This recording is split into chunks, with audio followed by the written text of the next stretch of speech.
오늘 말씀을 가지고 사랑하는 니고데모에게라는 제목으로 여러분들과 말씀 잠깐 나누겠습니다.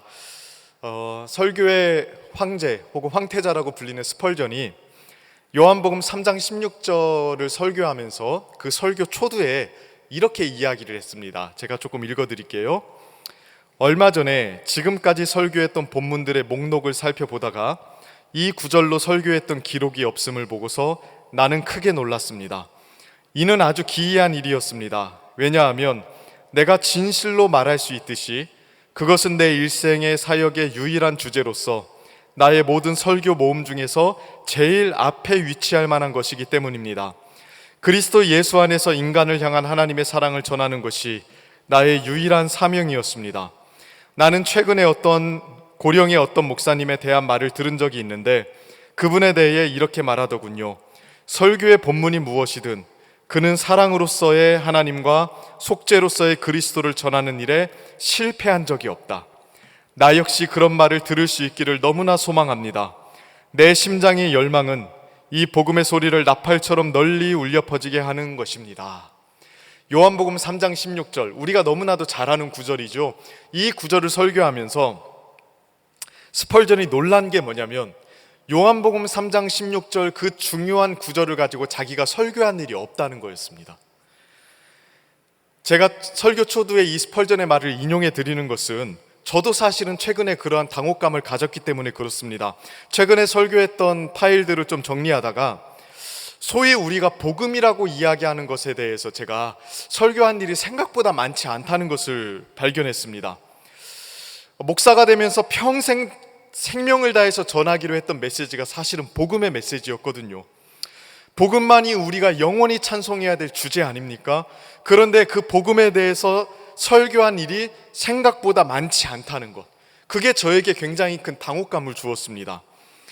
이러한 당혹감은 저 같은 설교자에게만 있는 것은 아닐 것입니다. 아마 우리 모두에게도 비슷한 당혹감이 있을 수 있습니다. 우리는 복음이라는 것이 우리의 삶과 우리의 신앙에서 가장 중요하다고 생각을 하죠. 복음적인 신앙, 복음적인 교회, 복음적인 친교, 복음적인 교회 생활, 그러니까 복음적이라는 말을 굉장히 많이 사용합니다. 그런데 여러분, 진짜로 어떻습니까? 우리의 삶과 우리의 신앙의 가장 중심부에 복음을 진짜로 두고 있습니까?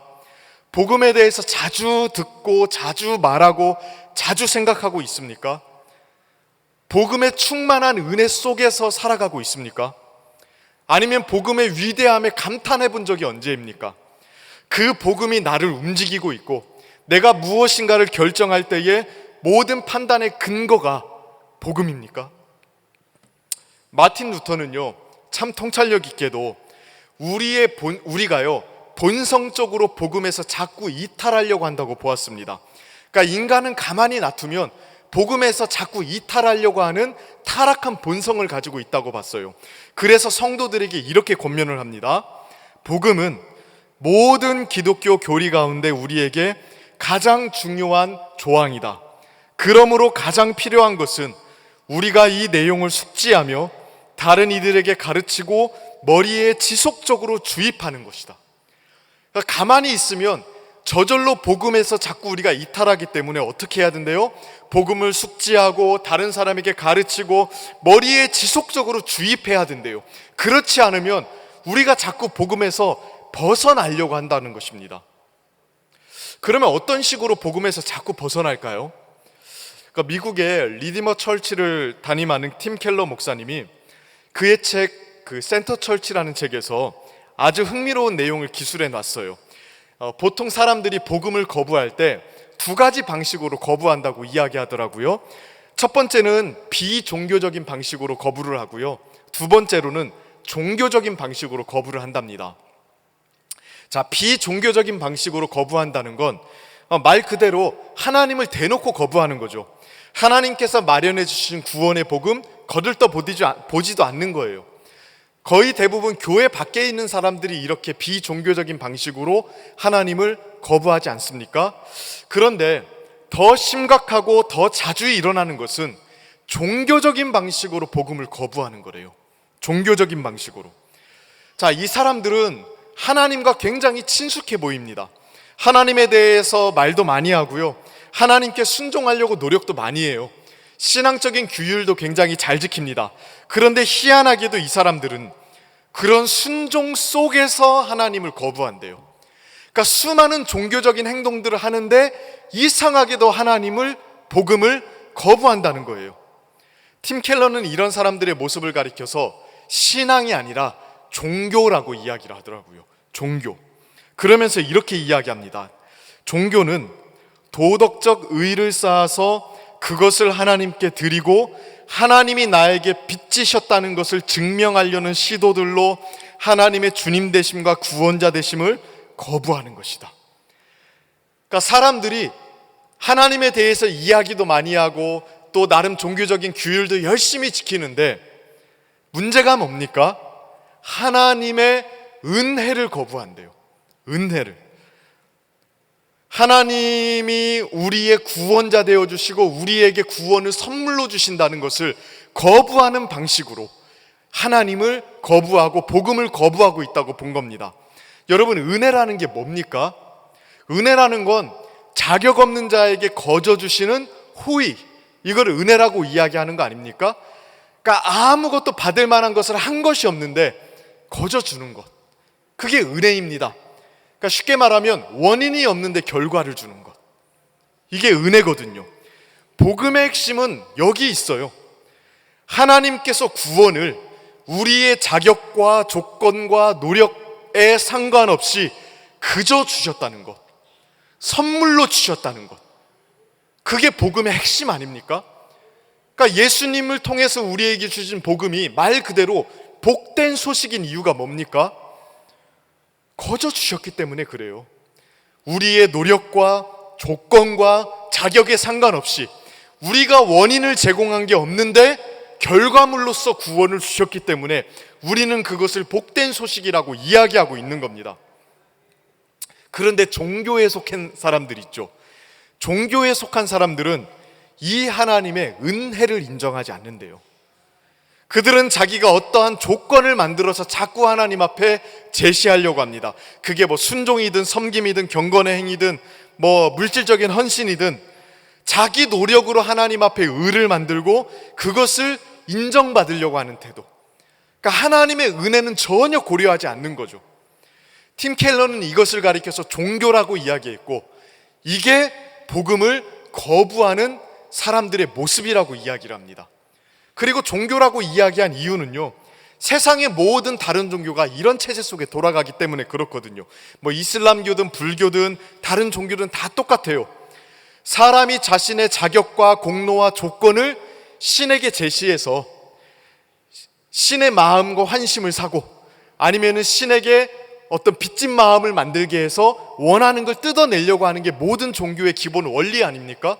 그죠? 인간 편에서 원인을 제공해서 결과물을 신으로부터 받아내려고 하는 것, 그게 모든 이단들 그리고 모든 다른 종교들이 가지고 있는 기본적인 원리입니다. 근데 기독교 복음은 뭐가 다릅니까? 원인이 없는데 결과를 주셨다고 고백을 하잖아요.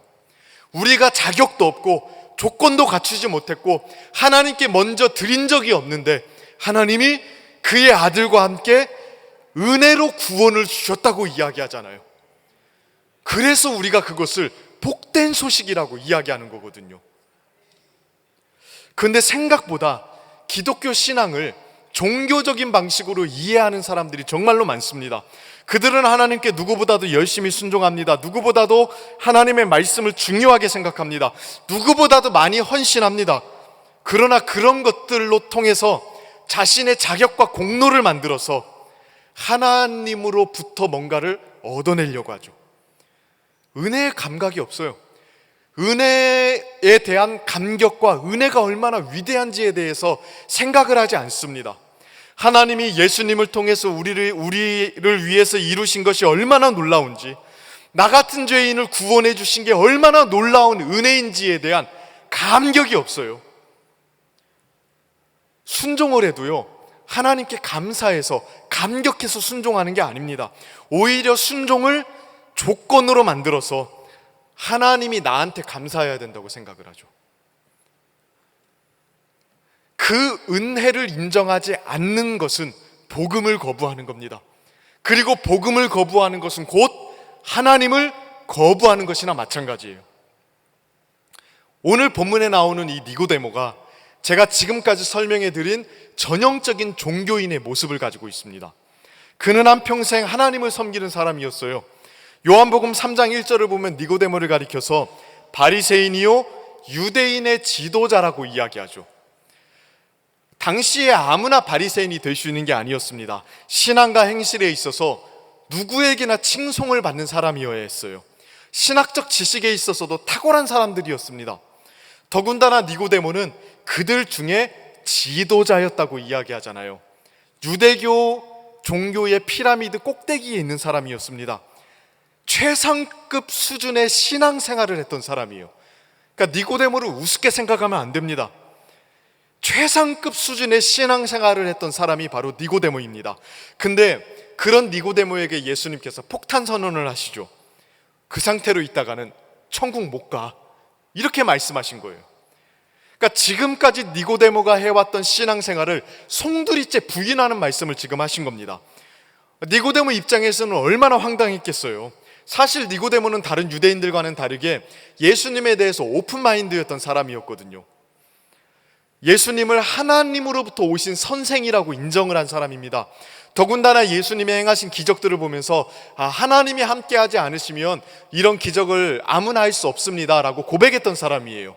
그러니까 다른 유대인들과는 다르게 니고데모는 예수님에 대해서 마음이 조금 열려있는 사람이었죠.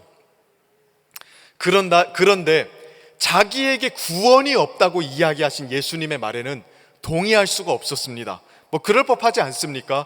평생 하나님 섬기며 살았는데, 평생을 칼같이 하나님께 순종하며 살았는데 계속 너 그렇게 살면 천국 못 가, 이렇게 이야기하는데 얼마나 황당했겠어요.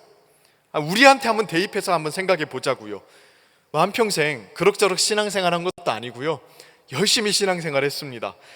하나님 말씀 붙들고 그 말씀에 순종하려고 노력도 많이 했어요. 예배를 빠진 적도 없고요, 헌금을 거둔 적도 없습니다. 그런데 계속 그런 식으로 하다가는 하나님 나라에 들어갈 수 없다고 이야기하면 마음이 어떻겠습니까? 진짜 당황스럽지 않겠습니까? 모든 것이 아마 무너져 내리는 것 같았을 거예요. 아마 니고데모도 굉장히 당혹스러웠을 것입니다. 그러면 니고데모에게 뭐가 문제였을까요? 무엇이 문제였길래 예수님은 계속 니고데모에게 이러한 경고를 주셨을까요? 예수님은 예수님의 가르침을 수용하지 못하고 계속해서 반박하는 니고데모에게 근본적인 문제가 어디 있는지를 오늘 본문을 통해서 밝히십니다. 11절부터 13절까지 말씀을 우리 한번 같이 한번 읽어보겠습니다. 11절부터 13절까지 같이 읽겠습니다. 시작. 진실로 진실로 내게 이르노니 우리는 아는 것을 말하고 본 것을 증언하노라. 그러나 너희가 우리의 증언을 받지 아니하는도다. 내가 땅의 일을 말하여도 너희가 믿지 아니하거든. 하물며 하늘의 일을 말하면 어떻게 믿겠느냐. 하늘에서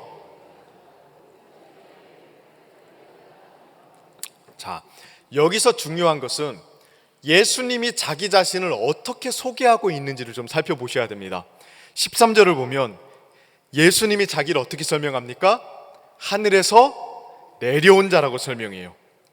이게 핵심입니다. 사실 예수님은 하늘에서 내려와서 하늘의 일을 말해주고 계신 분이에요. 그죠? 그러니 예수님이 지금 니고데모에게 하신 말씀은 다 하늘에 속한 일이고 하늘로부터 임하는 일이고 하늘에 의해서 기획된 일들입니다. 다 하늘과 관련된 일들입니다. 대표적으로 예수님께서 니고데모에게 하신 말씀, 거듭남에 대해서 말씀하셨죠. 요한복음 3장 3절을 보시면 예수님이 하늘의 일에 대해서 얘기하신 것 중에 가장 중요한 말씀이 등장을 해요. 여기도 한번 같이 한번 읽어보겠습니다. 시작. 예수께서 대답하여 이르시되 진실로 진실로 내게 이르노니 사람이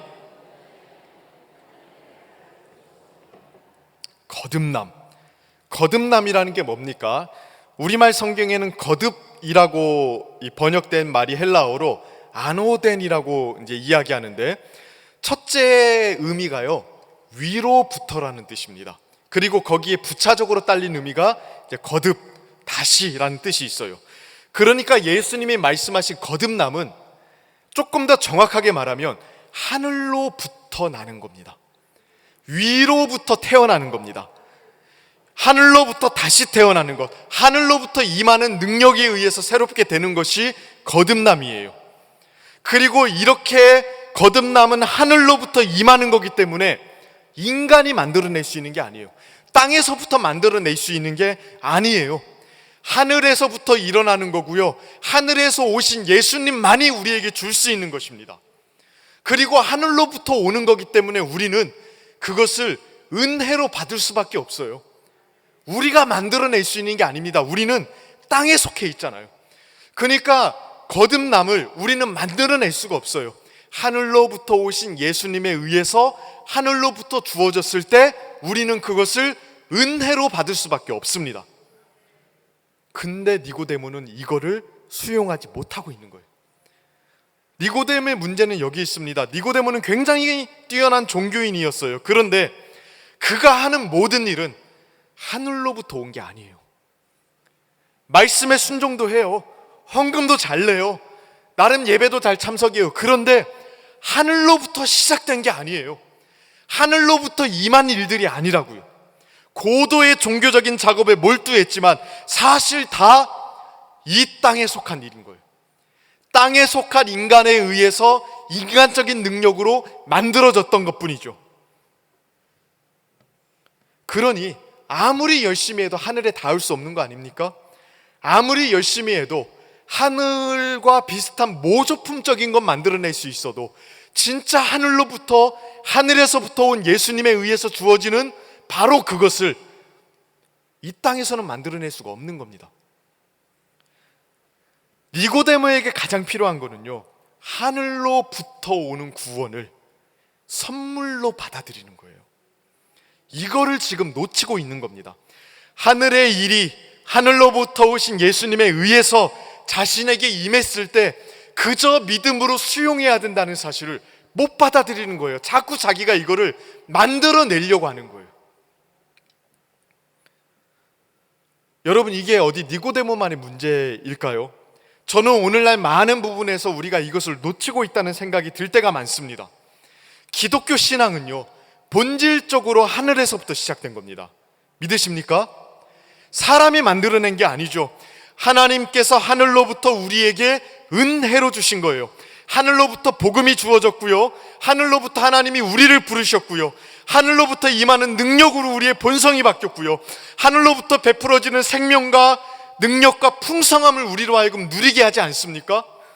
우리가 지금 기독교 신앙에 속해서 누리고 있는 것은 이 땅에서 우리가 만들어낸 게 아닙니다. 만들어낸 거 하나도 없습니다.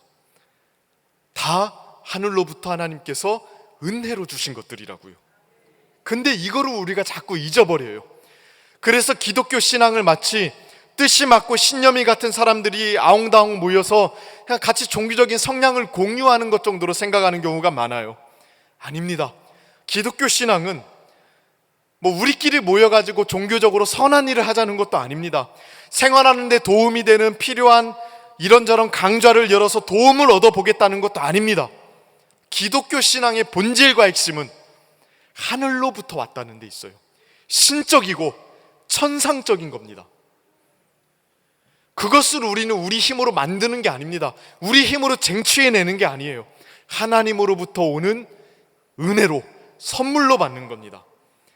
근데 우리가 오늘날 이 신앙을 너무 인간적인 차원에서, 이 땅의 차원에서, 자기적인 차원에서 많이 생각한다고요. 인간적인 노력, 인간적인 수련, 인간적인 개발, 인간적인 수고, 인간적인 셈법과 이해관계, 너무나도 인간적인 차원에서 우리의 신앙생활을 가득 채울 때가 많아요. 니고데모가 그랬습니다. 그가 하는 모든 일은 다 종교적인 일이었어요. 다 명분상 하나님을 위한 일이었습니다. 그런데 다 이 땅에 속한 거예요. 니고데모에게 중요한 것은 땅에 속한 자로서 얼마나 열심히, 얼마나 투철하게 뭔가를 성취하는가, 이 문제가 아닙니다. 그냥 하늘을 향해서 자신을 열어두는 거예요. 하나님께서 은혜로 하늘로부터 자신의 구원을 부어주실 수 있도록 자신을 열어놓는 거거든요. 근데 그게 안 되는 겁니다. 지금 그게 안 되는 겁니다. 우리가 잘 아는 요한복음 3장 16절 앞부분도 한번 보실까요? 뭐라고 이야기합니까?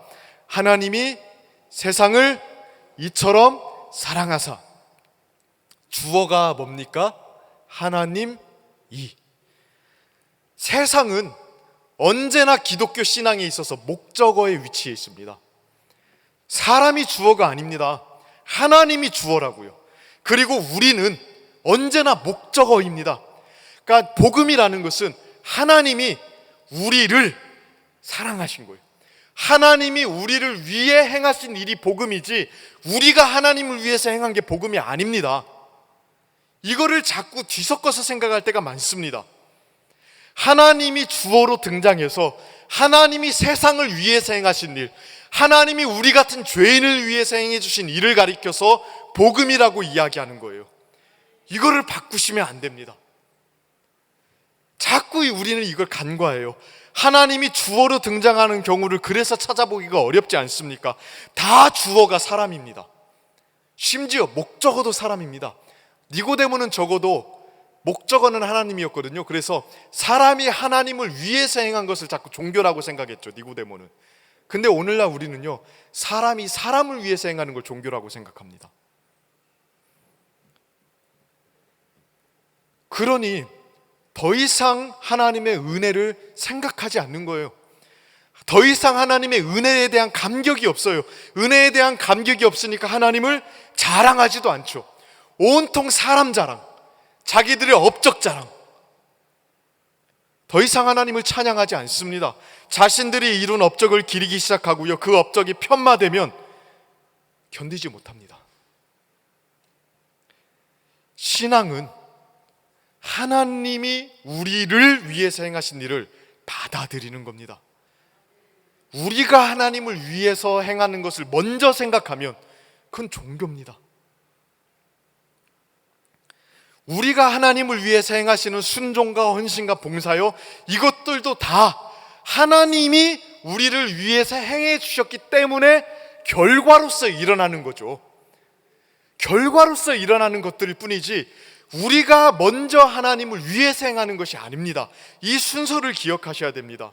하나님이 행하신 일이 너무 위대하기 때문에, 하나님이 우리에게 은혜로 주신 것이 너무나도 크고 감격스럽기 때문에 그것의 결과로 우리가 하나님께 나아가는 것일 뿐이에요. 근데 이것의 결과로 우리가 하나님께 나아가는 것을 가리켜서 복음이라고 이야기하지 않습니다. 복음은 하나님이 우리를 위해서 행해 주신 것이 복음입니다. 복음의 결과물로서 순종이 있어야 되죠. 근데 자꾸 우리는 이것을 뒤바꿔 놓는다고요. 우리는 하늘에서부터 오는 은혜가 필요한 사람들 아닙니까? 선한 것을 만들어낼 수 없는 죄인이잖아요. 우리 힘으로 어찌할 수 없는 존재들이잖아요. 아무리 노력한들 이 땅의 수준을 넘어설 수 없는 존재들, 아무리 선하고 투철한들 이 땅의 것을 넘어설 수 없는 존재들이 우리들입니다. 하나님께서 먼저 하늘로부터 우리에게 임하셔야 됩니다. 그 일이 없으면 그 일을 배제하고 자꾸 우리가 우리를 위해서 행하는 것, 혹은 우리가 하나님을 위해서 행하는 것을 복음이라고 생각하면 니고데모와 같이 될 가능성이 많아지는 겁니다. 그러면 하늘에서부터 오신 예수님이 우리를 위해서 행하신 것은 무엇입니까? 하나님은 하늘로부터 그럼 무엇을 주셨습니까? 자, 우리 14절 15절 말씀 한번 읽어볼까요? 예수님은 자신이 하늘로부터 왔다는 말씀을 하시고 나서, 자, 하늘로부터 오신 자신에 의해서 이루어진 하늘의 일이 무엇인지를 이야기하십니다. 자, 우리 한번 같이 14절 15절 함께 읽겠습니다. 시작. 모세가 광야에서 뱀을 든 것 같이 하리니 이는 그를 믿는 자마다. 자, 이게 예수님이 말씀하신 하늘의 일이에요. 인간이 고안할 수도 없고 이룰 수도 없는 하늘의 일이 여기 있습니다. 무엇입니까? 모세가 광야에서 뱀을 든 것 같이 인자도 들려야 한다는 것. 모세가 광야에서 뱀을 들어 올렸다는 것은 뭘 의미하는 겁니까? 구약을 조금 아는 분들이라면 이게 민수기 21장에 나오는 놋뱀 사건이라는 것을 잘 알아차렸을 겁니다. 출애굽한 이스라엘 백성들이 광야에서 모세와 하나님을 원망하자 하나님께서 독사들을 보내셔서 이스라엘 백성들을 물게 하셨죠. 그 독뱀에 물린 사람들이 점점 독이 퍼져가며 죽어갈 때 모세는 이스라엘 백성들을 위해서 기도하기 시작했습니다. 그 기도에 응답해서 하나님께서 구원의 방도를 마련해 주셨는데 그게 무엇입니까? 놋으로 뱀 모양을 만들어서 장대에 매달아 높이 매달라는 거예요. 그 뱀을 바라본 자는 살 것이다 라고 말씀하셨어요. 실제로 그렇게 되었죠. 뱀에게 물린 자들은 어떤 방식으로든지 살아날 길은 없었습니다. 하나님이 마련해 주신 구원의 방도를 외면하고 자기 힘으로 의사를 찾는다든가 해독제를 찾는다든가 했던 사람들은 다 죽었습니다. 그들이 구원받을 수 있는, 그 상황에서 나음받을 수 있는 유일한 방법이 뭡니까? 매달려 있는 놋뱀 아래서 자기 나름대로 살아보겠다고 아웅다웅 할 게 아니죠. 시선을 들어서 들어 올려진 놋뱀을 바라봐야 돼요. 그들이 놋뱀을 바라볼 때 어떤 일이 일어났습니까? 자, 민수기 21장 8절 9절 말씀 같이 한번 읽어볼게요. 시작. 여호와께서 모세에게 이르시되 불뱀을 만들어 장대 위에 매달아 물린 자마다 그것을 보면 살리라. 모세가 놋뱀을 만들어 장대 위에 다니 뱀에게 물린 자가 놋뱀을 쳐다본즉 모두 살더라. 자기 힘으로 살아보려는 노력을 포기하고 하늘과 땅 사이에 매달려 있는 놋뱀을 봤을 때 신기하게도 해독작용이 일어났습니다. 하나님께서 하늘로부터 마련해 주신 구원의 방법을 받아들였을 때 죽음이 생명으로 바뀌는 기이한 역사가 일어났어요. 예수님은 모세가 광야에서 뱀을 든 것 같이 인자도, 그러니까 예수님도 들려져야 한다고 말씀하셨어요. 이 예수님이 들린다는 것은 1차적으로 십자가에 매달린다는 것을 의미하는 거죠. 광야 한복판에 장대에 놋뱀이 매달려야 됐던 것처럼 자신도 하늘과 땅 사이에 매달려야 한다고 말씀하셨습니다. 그것이 하늘로부터 하나님께서 그의 아들을 보내시면서 보내어 주신 하나님의 구원 방법이었어요. 그 십자가에 매달린 예수를 본 사람은 불뱀에 물린 사람들이 놋뱀을 봤을 때 구원받았던 것처럼 영생을 얻습니다. 자기 스스로 나름대로 살아보려는 수고와 노력을 포기하고 이 세상의 우상을 해독제처럼 여기면서 살아가려는 그 욕망도 내려놓고 하늘로부터 내려와서 하늘과 땅 사이에 매달려 있는 그 예수님, 그분을 바라본 사람들은요 구원을 받습니다. 예수님을 통해서 하나님께서 이루신 하늘의 일이라는 게 바로 이거예요. 니고데모는 이 예수님을 바라봐야 됐어요. 자기네들이 이 모양 저 모양으로 만들어 놓은 이 종교적인 시스템 속에 안주할 것이 아니었습니다. 스스로 지금까지 이루어 놓은 종교적인 성과에 만족하면서 보상을 기다릴 것도 아니었습니다. 니고데모를 다시 태어나게 하기 위해서 하나님께서 마련해 주신 방법, 하늘로부터 은혜로 내려주신 그 구원, 십자가에 매달린 그 예수를 붙들어야 됐던 거예요. 그게 비록 생소하고 낯선 것일지라도, 사람의 시각으로 봤을 때는 말도 안 되는 것처럼 보였을지라도 하늘로부터 오신 이가 하늘로부터 마련해 주신 것이니까 그것을 붙잡아야만 이 땅에서 하늘로 구원을 받을 수가 있는 겁니다. 우리는 어떻습니까? 니고데모를 보면서 우리는 경각심을 가질 필요가 우선 있습니다. 어떤 사람들은 그저 자신의 종교심을 만족시키기 위한 차원에서 교회를 왔다 갔다 할 수도 있습니다. 어떤 사람들은 자신의 자존감을 높이고 평판을 높이기 위해서 신앙생활을 할 수도 있습니다. 또 어떤 사람들은 신앙생활을 제대로 하지 않으면 자신에게 손해가 올까봐 두려워서 신앙생활을 하고 있을 수도 있습니다. 또 어떤 사람들은 그저 인생을 살아가는데 도움을 얻을 요량으로 그저 긍정적인 심리 상태를 형성하기 위해서 신앙생활 할 수 있습니다. 그것은 예수를 바라보는 게 아닙니다. 다 현대판 니고데모입니다. 우리에게 언제나 늘, 심지어 지금도 예수 믿고 난 이후에까지도 언제나 필요한 것은 하늘로부터 내려오셔서 놋뱀과 같이 들어 올려지신 예수를 바라보는 거예요. 그냥 보는 게 아니죠. 독뱀에 물려서 죽어가는 사람이 모든 것을 걸고 바라봤던 그 시선을 동일하게 가진 채 우리의 모든 것을 걸고 예수님을 바라봐야 됩니다. 그것만이 우리를 살려내고요, 그것만이 우리를 새롭게 하고요, 그것만이 우리를 하늘로부터 다시 태어나게 만듭니다.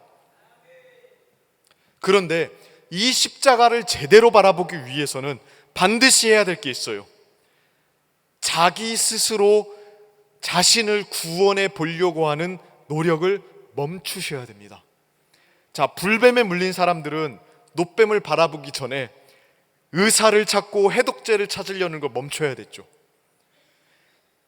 총각을 다투는 시각 아닙니까? 좀만 있으면 죽는 거예요. 근데 저 놋뱀을 바라볼 시간에 내가 다른 데 가서 의사 찾고 해독제를 찾아야겠다 했던 사람들도 있지 않겠습니까? 근데 그걸 멈추고 놋뱀 앞으로 나와서 그거를 바라봐야 되는 거예요. 니고데모도 마찬가지죠. 예수를 받아들이기 위해서는 평생 헌신해 왔던 유대교를 버려야 되는 겁니다. 그동안 살아왔던 자신의 삶을요, 송두리째 부인해야 되는 일들이 필요했어요, 니고데모에게. 그래서 지금도 유대인들은요, 예수 그리스도를 영접할 확률이 거의 없다고까지 이야기합니다. 그들의 종교 체제 자체가 예수님이 주시는 구원을 은혜로 받아들이는 것을 불가능하게 만든대요. 그러니까 유대인들이 예수를 믿는 게 거의 기적과 같은 일이라고 이야기하더라고요. 지금도 그렇대요. 그러니까 니고데모가 예수를 붙잡기 위해서는요, 그냥 예수님, 그럼 제가 오늘부터 예수님 믿겠습니다, 이게 아니라 지금까지 자기가 살아왔던 유대교의 종교 체제를 다 부인해야 되는 거예요. 우리도 마찬가지 아니겠습니까? 기존에 우리를 구원해 줄 것처럼 여기던 것들, 기존에 우리의 삶을 지탱하면서 우리의 구원이 되어줄 거라고, 우리의 행복이 되어줄 거라고 속삭이던 것들을 그대로 붙잡고 있으면서 예수를 바라보는 건 불가능합니다. 그건 예수님을 바라보는 게 아니죠. 우리의 마음을 사로잡고 우리의 구원이 될 것처럼 우리에게 다가왔던 것들을 내려놓아야 됩니다. 지금까지 우리의 살 길이라고 여기면서 그렇게 목매였던 것들, 여러분들에게는 어떤 것들이 있습니까? 돈일 수도 있죠. 사회적인 지위일 수도 있습니다. 다른 사람들로부터 받는 평판일 수도 있습니다. 정치적인 신념일 수도 있고요, 재산의 증식일 수도 있습니다. 자녀들일 수도 있고요, 자기를 만족시키는 취미와 쾌락거리일 수도 있습니다. 심지어는 종교적인 노력일 수도 있습니다. 그게 무엇이든 간에 지금까지 나에게 행복을 주고 만족을 주면서 나의 구원이 될 것처럼 속삭이던 그것들을 내려놔야 됩니다. 그리고 예수님이 내 삶의 모든 것 중에 모든 것 될 수 있도록 그분을 바라봐야 돼요. 그분께 시선을 고정시켜야 돼요. 그분께 우리의 모든 체중을 실어서 나아갈 수 있어야 돼요. 신앙을 가진다는 건 그런 거 아닙니까? 기존의 것을 그대로 고수한 채 덧칠을 하는 게 아니죠. 신앙을 가진다는 건 페인트 칠을 하는 게 아닙니다. 유리창 조금 갈고 지붕 조금 수리하고 이게 아닙니다. 건물 전체를 다 부수고 다시 세우는 거예요. 그게 신앙을 가진다는 의미 아닙니까? 예수님께서 니고데모에게 말씀하신 하늘로부터 다시 태어나는 것, 거듭남, 그게 바로 이런 거잖아요. 하늘로부터 우리에게 주어지는 구원은 기존의 것에 좀 더 종교적이고 좀 더 도덕적인 것을 덕지덕지 붙여놓는 게 아닙니다. 전보다 조금 더 착한 사람이 되고 전보다 조금 더 도덕적이고 양심적인 사람이 되는 게 아닙니다. 믿음을 가진다는 건 기존에 자신이 의지하고 붙잡았던 것들을 내려놓고 예수님을 전적으로 바라보는 거예요. 그러니까 이 시간 정직하게 여러분 자신들을 점검해 보시길 바랍니다. 예수님을 믿는다고 하지만 진짜 우리는 어떻게 믿고 있습니까? 하늘에서 마련해 주신 방도로서, 구원의 방도로서 예수님을 믿고 있습니까? 그리고 그 예수를 믿는 새 사람으로서 자신의 그릇된 삶의 체제와 욕망과 헛된 구원을 내려놓고 진짜 예수님께 소망을 두고 그분이 내 삶의 모든 것 중에 모든 것 되어주시기를 바라면서 붙들고 있습니까? 돈이 없어도 괜찮습니까? 집값이 떨어져도 괜찮으십니까? 부동산 조금 떨어져도 괜찮으십니까? 예수 믿는 사람은 괜찮으셔야 됩니다. 우리에게는 예수님이 모든 것 중에 모든 것이잖아요. 그런 것들 때문에 우리가 행복을 얻고 구원을 얻는 게 아니잖아요. 하늘로부터 우리에게 보내어 주신 바로 그 예수, 그분만이 우리의 소망된다는 게 바로 이런 의미거든요. 이 예수님을 절실하게 붙드는 사람은 삽니다. 영생을 얻습니다. 마지막으로 설교를 마무리하면서 스펄전의 설교를 좀 인용해 드리려고 합니다. 제가 스펄전의 설교를 참 좋아하는데요, 읽으면서 진짜 성도님들에게 진짜 이 마음을 전해줬으면 좋겠다는 생각이 들어서 좀 인용해 드립니다. 어떻게 해야 당신들의 마음을 움직일 수 있겠습니까? 내가 만약 당신에게 사랑의 번민에 빠진 한 여인에 대해 이야기를 한다면 당신은 눈물을 흘릴 것입니다. 내가 만약 소설가가 되어 어떤 유명한 주인공의 고통스러운 죽음을 서술한다면 당신은 감동을 받을 것입니다. 그러나 그리스도의 죽음을 경이롭고 엄숙한 실체입니다. 그것은 픽션이 아닙니다. 당신과 직접적으로 관련된 현실입니다. 그리스도는 자기의 죄를 진정으로 회개하는 모든 자를 위해 십자가에 죽으셨기 때문입니다. 당신은 정말 그리스도의 십자가를 그냥 지나치시렵니까? 그리스도가 죽었다는 사실이 당신에게 아무 상관이 없단 말입니까? 당신이 구원을 받았다면 그리스도의 죽으심은 당신에게 매우 중요한 일입니다. 왜냐하면 그리스도의 못 박히신 손에 흘러내리는 피는 당신을 위한 것이기 때문입니다. 고문의 매질로 뒤틀린 그리스도의 몸은 당신을 위한 것입니다. 고통으로 거듭 땅바닥에 끊어지는 그리스도의 힘없는 무릎은 당신을 위한 것입니다. 피눈물을 흘리는 그리스도의 고난도 당신을 위한 것입니다. 예수께서 하늘로부터 내려오셔서 하늘과 땅 사이에 매달려 죽으신 것은 다 여러분을 위한 것입니다. 십자가 아래서 이루어지는 수많은 것들, 그 헛된 것들에 소망을 두지 말고 그 예수님께 다시 믿음을 새롭게 해서 예수님을 전적으로 바라보는 여러분들 되기를 바랍니다. 예수님은 사랑하는 마음으로 니고데모에게 이 복음을 전하셨어요. 어쩌면 지금 우리에게 주시는 복음인지도 모르겠습니다. 간곡하게 권해드립니다. 예수 그리스도를 바라보시는 여러분들 되길 바랍니다.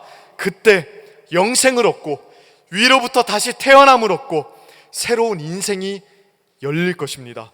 그 일이 여기 앉아 계신 여러분들에게 평생 동안 열리기를 축원하고 축복합니다. 기도하겠습니다. 살아계신 하나님, 감사합니다. 오늘 또 우리에게 은혜 베풀어 주시고 우리를 구원해 주시니 감사합니다. 하나님, 세상 다른 어떤 것 바라보지 않고 내 힘으로 만들어낼 수 있는 것들 의지하지 않고 오직 하나님의 하늘로부터 내려주신 것들만 의지해서 살겠습니다. 하나님의 은혜만을 전부로 여기며 살겠습니다. 하나님, 우리에게 믿음 허락하여 주시고 우리를 새롭게 하여 주옵소서. 여기 있는 모든 성도님들 마음속에 그러한 새로운 마음을 주셔서 믿음으로 주님을 바라보며 주님과 동행하는 삶이 되게 하여 주옵소서. 감사드리며 예수님의 이름으로 기도드립니다. 아멘.